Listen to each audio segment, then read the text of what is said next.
and welcome to Chasing the Joneses. While the world is changing, some things never change. You still need to work hard and take a few risks every now and then to achieve anything decent. But what if wealth in the future looks different? With so much uncertainty, how can we have the wealthy life today and tomorrow? In this series, I'll share views and strategies that everyday people use to build wealth. And the good news is, it doesn't come from a book, it comes from real life. Once your money thing is sorted out, on the way to chasing what you think success is, you might just learn how to surge ahead. So, if you're ready, let's go.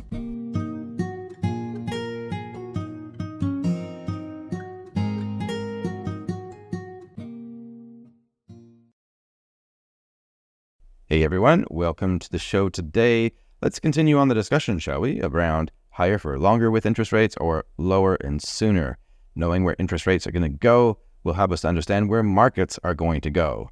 It'll help us make better decisions if we have a mortgage when we're deciding how long we fix the interest rate for also. So I'm trying to just understand what will influence interest rates in the new world a little bit better. I'm trying to be a bit more creative and critical, and I'm trying to twist some of the commonly understood economic principles a little bit so that I can force them into a slightly different interpretation. I know that sounds really dodgy, but what I'm trying to do is just flex these models that we normally understand the world through a little bit to account for the fact that there's some weird stuff happening in the world in terms of changing geopolitics that should be somehow taken into account. So today I want to talk about recency bias. Seldom do we hedge against extreme moves in interest rates because we've not had inflation for about 30 years. We haven't had high interest rates, like really scary high interest rates for that long, right? So we're not used to the idea that interest rates can move really high, really fast. And so most people, when they're fixing their mortgages, the most people that I talk to anyway, will fix their interest rate for about 2 years. Most people are 2-year fixed rate people, and they'll want to think about all the other options and speculate on where things will go, but in the end, they'll always just go for a 2-year. Now, that might be a really good idea in a situation where there's short-term volatility with interest rates, but we're following a long-term trend towards zero. Now, we have seen that happen for about 40 years, to be honest, gradually falling interest rates. And so, of course, fixing it for 2 years or less, well, that's probably a good idea if we're going to see a continuation of what we've seen for almost 40 years. The flip side of this is that most people look at fixing their mortgage as an opportunity to game the system, speculate on where interest rates are going to go, and then position themselves accordingly so that their fixed rate expires right at the low point of the interest rate market, and they fix for a period of time that cuts through the peak in the next cycle. That's kind of what people will subconsciously try to do. They're trying to outsmart the system, much like an active investor would over a passive investor.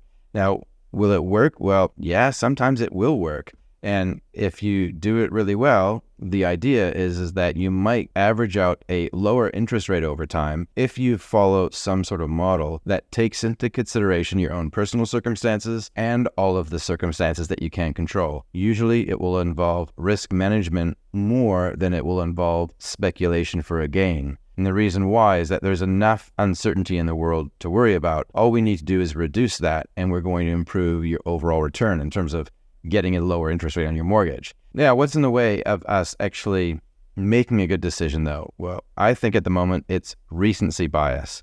It's complacency also, and it's a pinch of denial, all with a healthy side of conflicted interest. Now, what the heck does that mean? There's a lot of things at work right now that are forcing us to adopt a lower and sooner interest rate bias despite the changing circumstances that are happening around us. So recency bias just means that you just remember the immediate past more so than you look at the realities of today.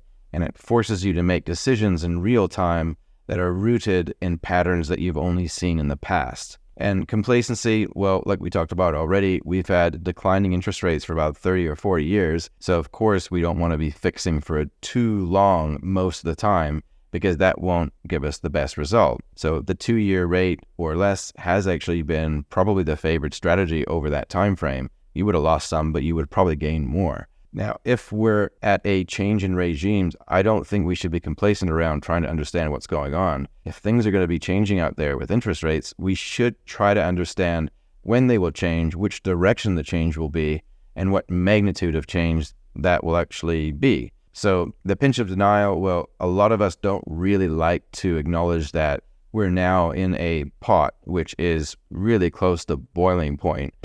It's awful to think that there's so much angst going on in the world, and thinking that here in New Zealand where we live, it's all good, so we don't really need to worry about that.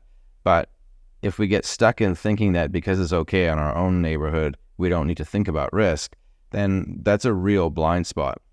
And then the conflicted interest bet is a little bit of a dig at people kind of like me, I guess, financial advisors who probably have a vested interest to see interest rates go lower, because it sure makes things a lot easier to sell when everybody is already primed and enthusiastic about where the markets are going. No matter how we like to zhush it up, most of the reason why we invest is because of a number go up. And we can choose our poison in shares, property, infrastructure, dividend stocks, value investing, crypto, or whatever. It doesn't really matter. It's just like alcohol. You're after the alcohol, and it comes in different styles and different flavors. Financial advisors like myself, well, we get kind of paid, and paid pretty well, if there's a lot of enthusiasm and we do a lot of volume, right? So despite changing circumstances out there, we're probably always going to recommend that you just keep on putting money in the markets. It's kind of the way it works. And from a regulatory point of view, that also forces us to suggest time in the market instead of timing the market. So even if it's not the right answer for you, and occasionally it might not be the right answer, you're never going to be told what you probably need to hear in order to get to where you probably need to get to. And why? Because it's just too dangerous. So anyway, that's a little bit of a digression, but as it relates to recency bias, complacency, and all that sort of stuff, we've been shown the central bank playbook, if you like, recently. What is that? Well, we know that when things get scary out there, interest rates will fall, and then assets will probably go to the moon. We've seen that over time now a few times, so all we do is this. We wait for the rates to drop, and then we pile in. If we're lucky, we might be able to get out with massive gains within just a few years. If we're unlucky, we might just have to wait for a little bit longer. But over time, we're betting on the fact that there has to be a continuation in the status quo for things not to break. But this viewpoint that interest rates will have to drop and markets will go up and then we'll do really well again, this whole viewpoint is not taking into consideration the question of what if war extends well beyond what we've seen already? What if there was a changing global order from this war that we didn't actually win in some way, or worse, that we didn't even fight in? What if, with this type of uncertainty that we're seeing right now, what if that's actually the type of volatility that we should be pricing into our investments right now, but we're not?